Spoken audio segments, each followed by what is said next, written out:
I am still in this book, volume 2. Make it with there, volume 2. And of course, the front of it is mainly the story we're talking about right now. This is part 2, story 6, God's sevenfold promise. And let me get my trusty bookmark to help my eyes because I jump around. Okay, part 2, story 6, God's sevenfold promise. What a lot of things Moses and Aaron had to talk about when they met each other in the wilderness. Yeah, after 40 years. Okay, they must have talked for hours. Aaron told all that had happened in Egypt since Moses fled from Pharaoh's court. And Moses told all that had happened to him from the day he arrived at Midian until he met God at the burning bush. And Moses told Aaron all the words of the Lord who had sent him, and all the signs which he had commanded him. They all, as they confided with each other how God had spoken to them, they felt sure he was calling both of them to do great works for him, and that there was nothing they couldn't do but obey. Perhaps perhaps there on that mountainside they knelt in prayer, thanked God for the way he had led them through all the long years since last they had met, and asking him to guide them through the days ahead. At last the two old brothers, one 80 and the other 83, oh yeah, I knew I read it that way, started on their way back to Egypt, the land of bondage. I thought it was that.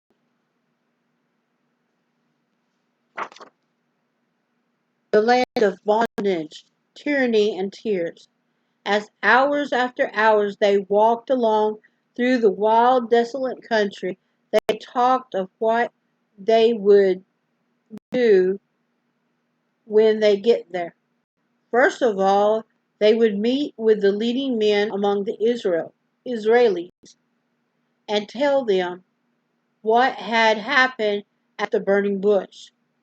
If these men believed their story and what God had promised, then they would go to the Pharaoh and ask him to set his people free.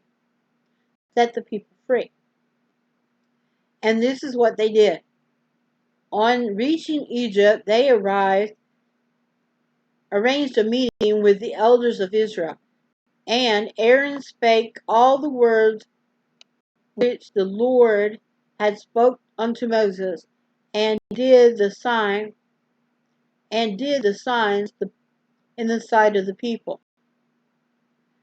As the people saw the rod become a snake, a serpent, and Moses' hand become first leprous, then healthy again, it was convinced that both men were telling the truth.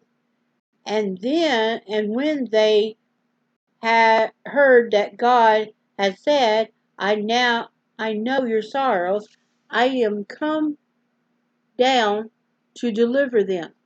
They wept for joy and bowed their heads in worship.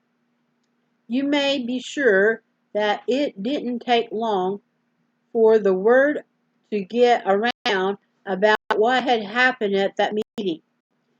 And as the news spread from tent to tent, a good new hope surged up among the poor Hebrews. God had heard their prayers.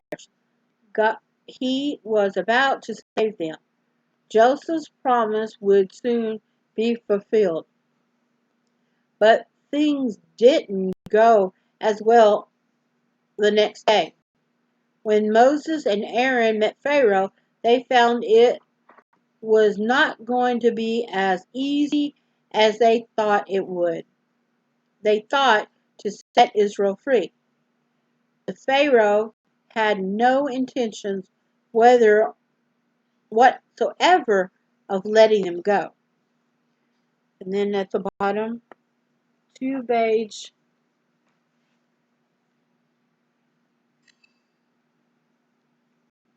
dragon statue.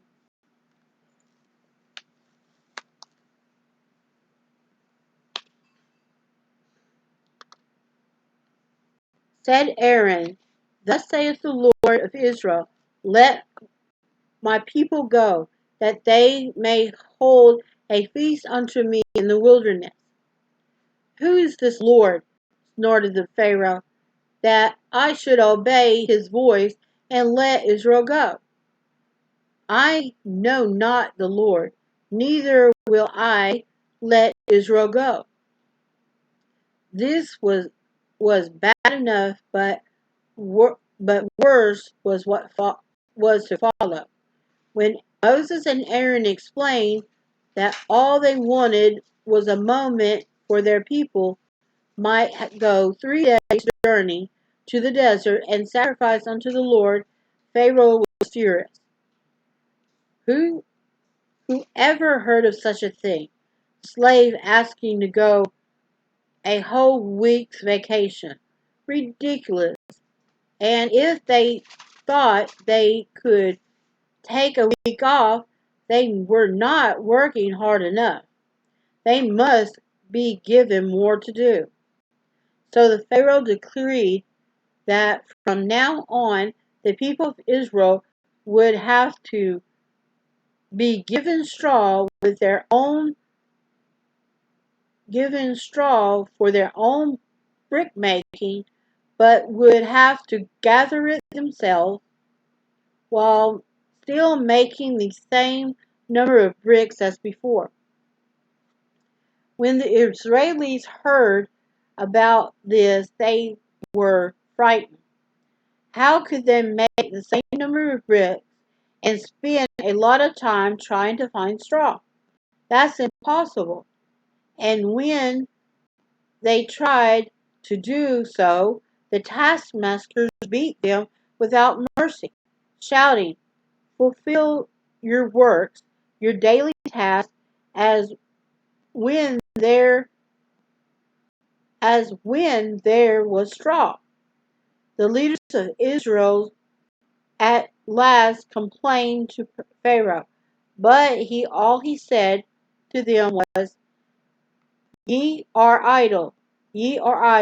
Therefore ye said, Let us go and do sacrifice to the Lord. King James again. Meeting Moses and Aaron, the Israelis turned on them in anger. Look what you had done to us, they said. We were worse off than ever. A nice way to deliver us from bondage. Very sad and very sorry, Moses knelt in prayer to God. Why has this happened? He asked, Why did you send me? Am for since I come to the Pharaoh to speak in thy name, he hath done evil to this people. Neither hast thou delivered thy people at all. But was, was but if Moses was discouraged, God was not. He never is. He always knows what he is going to do next. Now shalt thou see what I will do to Pharaoh, he said, for with a strong hand shall shall he let them go, and with a strong hand shall he drive them out of the land, of his land. This was hard for Moses to believe. After all that had happened, so now God gave him a sevenfold promise, with which he had to pass on to the children of Israel. Tell them, said God, I will bring you out from under the burden of the Egyptians. I will rid you out of their bondage. I will redeem you. I will take you to me for a people. I will be to you a God. I will bring you in unto the land concerning the which I did swear to give to Abraham. I will give it to you for an inheritance. That's a lot of King James there.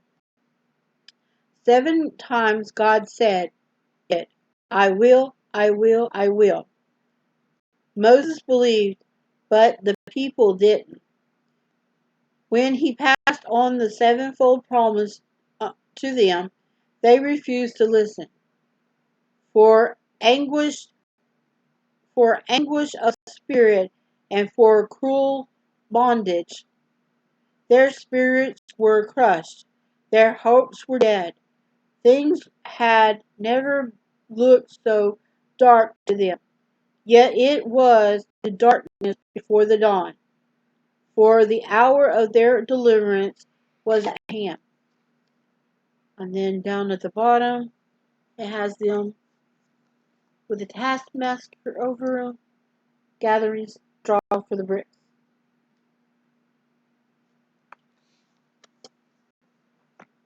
And let's turn the page, and we're at the new story. And it's that was part 2, story 6. And now